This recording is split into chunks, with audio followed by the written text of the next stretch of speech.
জীবন একটা, কয়টা? একটা দিন চলে গেলে ফিরে আসবে না, একটা রাত চলে গেলে ফিরে আসবে না। আমরা যদি একবার কবরে চলে যাই ফিরে আসতে পারবো না। যা করার এই জীবনে করতে হবে। হেলায় খেলায় এই পশ্চিমাদের ফাঁদে পড়ে, কাফেরদের ফাঁদে পড়ে, তাগুত মুনাফিকদের ফাঁদে পড়ে, ইবলিসের এই বাহিনীর ফাঁদে পড়ে জীবন নষ্ট করা যাবে না।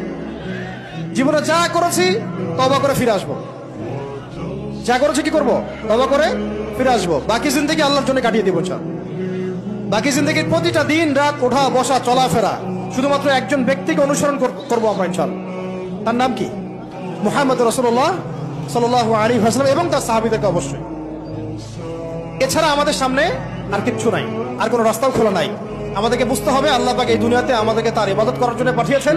আল্লাহ পাক দেখতে চান আমলে কেউ আহসান, আল্লাহ পাক দেখতে চান আইয়ুকুম আহসানু আমালা। আল্লাহ পাক সাফল্য বলতে তাই বুঝিয়েছেন ফামান যুহজিহা আনিন নার ওয়া উদখিলাল জান্নাতা ফাকাদ ফাজ।